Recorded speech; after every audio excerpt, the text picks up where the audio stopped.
This isn't just Kia's biggest EV, it's their all-electric flagship. This Kia EV9 GT Line S packs a 99.8 kilowatt-hour battery and up to 313 miles of WLTP range, and it's genuine 7-seat space and ultra-fast charging. In 2024, it won UK Car of the Year and World Car of the Year, but is this the family EV that you would actually like to live with? The Kia EV9 is pretty massive. It's a large 3-row SUV, and guess what? It's built on Kia's eGMP platform, which is the same as the Kia EV6, and it's positioned as Kia's generation-defining flagship EV. As mentioned, we have the Kia EV9 GT Line S spec here today. Kia's official guide price lists the EV9 GT Line S 7-seater at $76,985 on the road, with the range starting with the Air spec, which is around £11,000 less. Why does it exist? Well, to give families a full-size EV alternative to the big diesel or plug-in SUVs with towing, proper range and premium tech features. For reference, think the Volvo XC90, the BMW iX, or even the Tesla Model X. Big premium electric family haulers rather than compact crossovers. Kia has the headlines and the awards, but does the GT Line S actually deliver? Let's find out.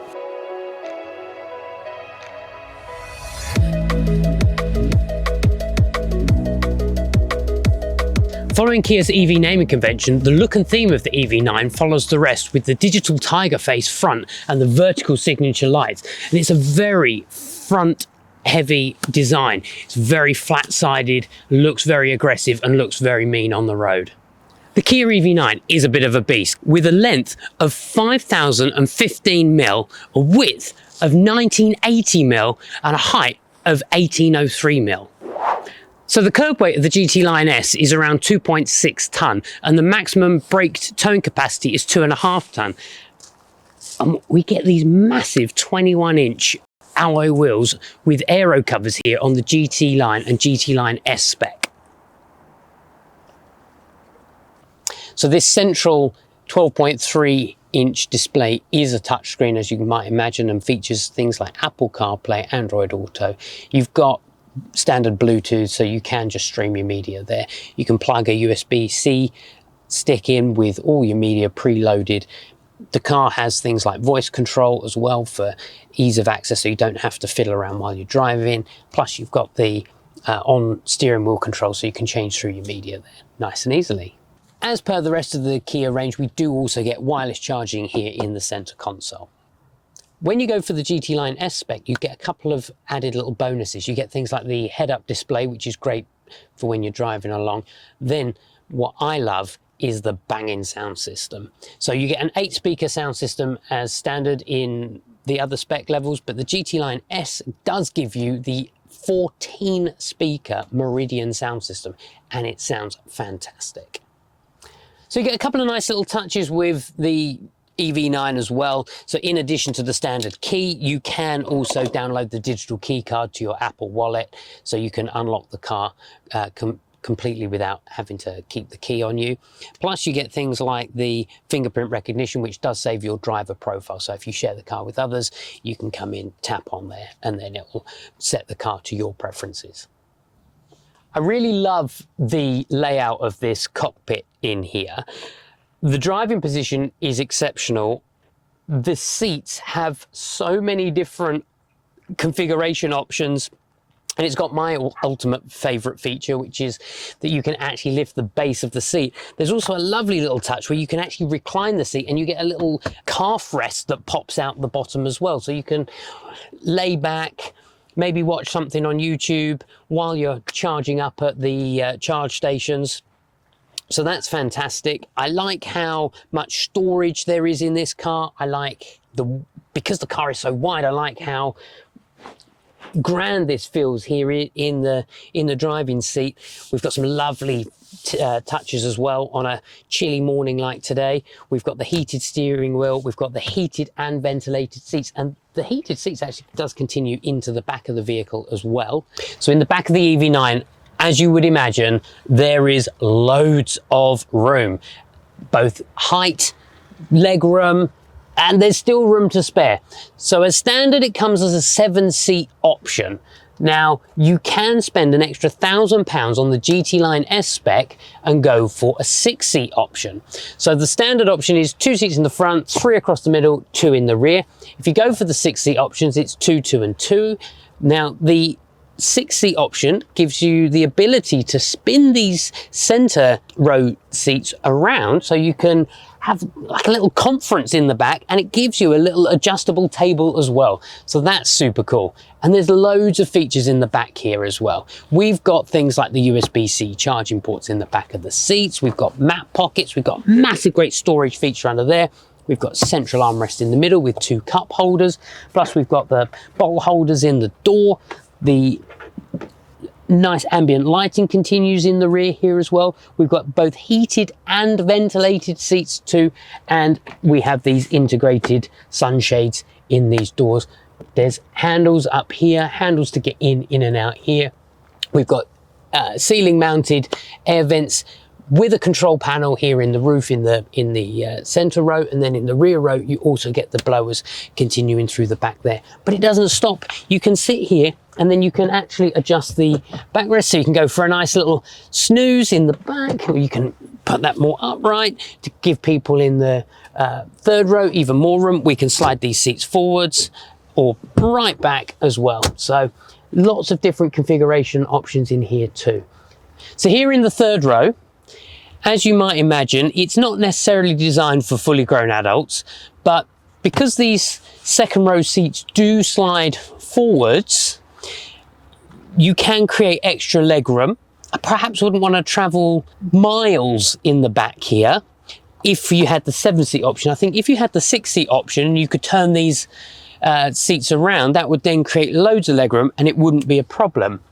But in the back here, we also have electric reclining backrests, which is pretty cool. We've got cup holders both sides, plus we've got USB-C charging ports here.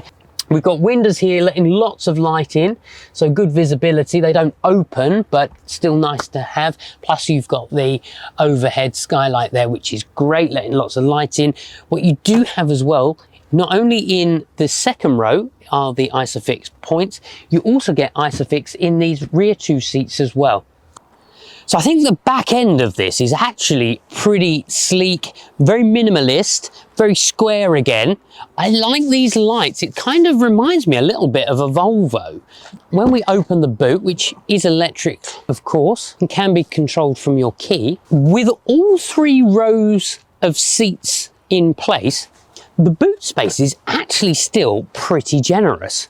And we've got charging cables here and here, and there's some pretty cool features in this car. So we've got these buttons here, so we can seats independently controlled electrically as well, these rear ones, and they fold flush like that. So when those seats are up, it's 333 litres, but then when we fold these down, and it goes then right up to the back of the second row seats, we're actually at 828 litres. You could fold all third and second row seats down, and I don't know, maybe put an airbed in there and camp out overnight. That would be pretty cool. In addition to a 12-volt charger, we also have a 250-volt 16-amp socket there, so we can even boil things like a kettle straight off the car's battery. You've got so much room going right up to the driver's seats, and that actually gives us 2,318 litres of space. So it's massive. It's like having a little minivan. I think it's great. And if all that boot space wasn't enough for you, we even have a little frunk. Is that going to work this time? There we go. This gives us 52 litres of additional storage. Perfect for things like wellies, charging cables, anything like that. Keep them in there. It is all watertight and can be operated from the key or from within the cockpit.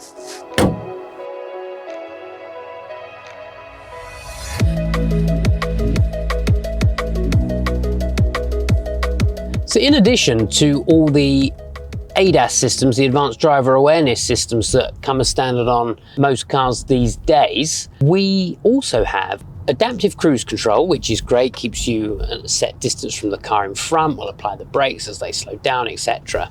We've got the standard lane keeping assist as well, which is great in the lane, and you can just sit back for a nice relaxed drive, hold on to the wheel, and it'll guide you around. This also has the navigation based cruise control system, which on certain motorways actually offers more of a self-driving function.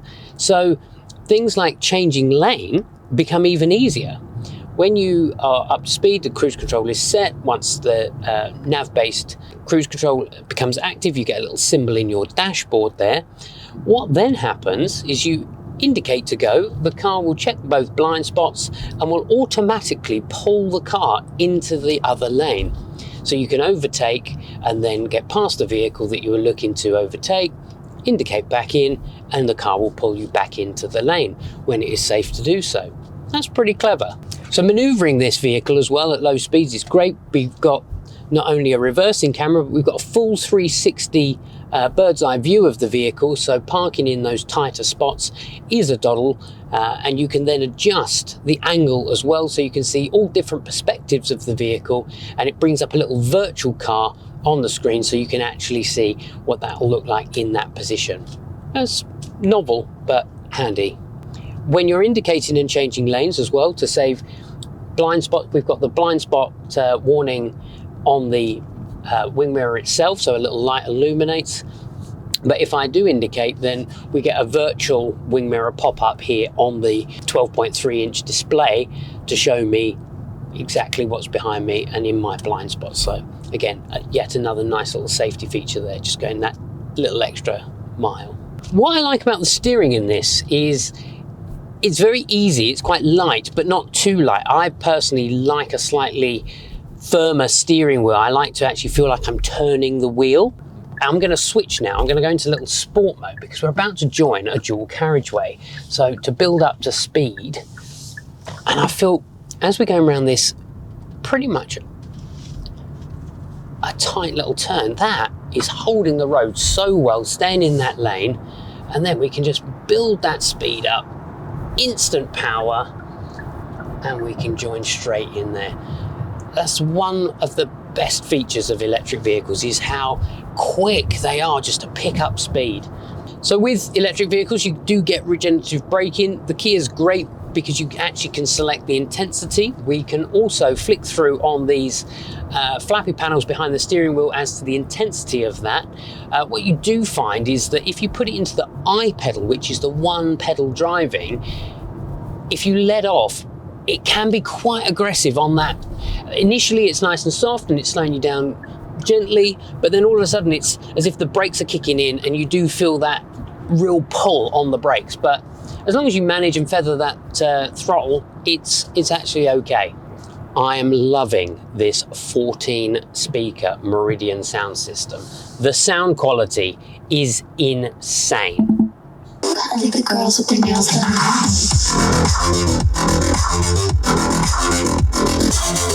Literally can't see the road.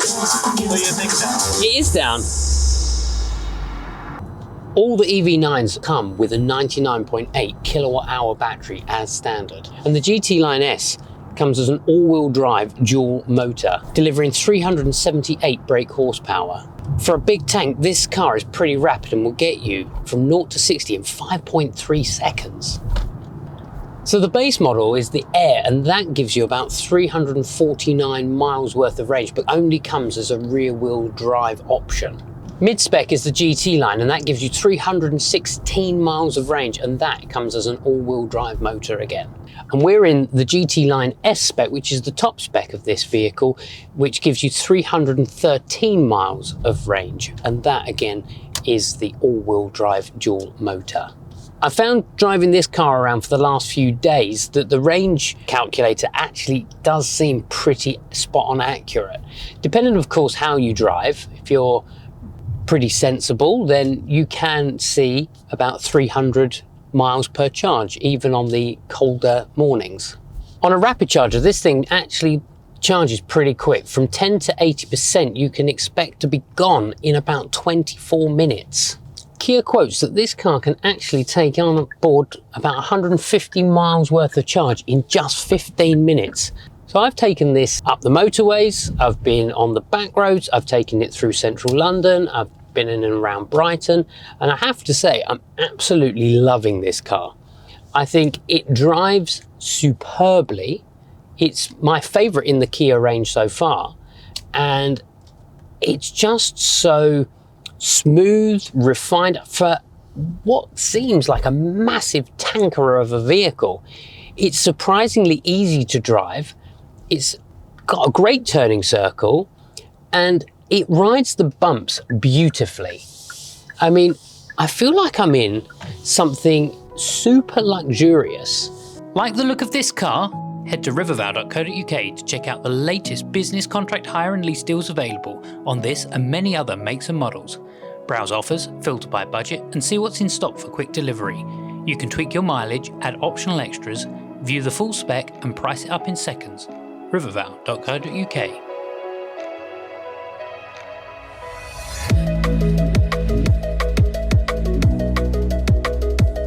So the EV9 starts with the Air spec, which all three models come with the 99.8 kilowatt hour battery, but the Air spec only comes as a rear wheel drive, gives you 200 brake horsepower and up to 349 miles of range, WLTP figures.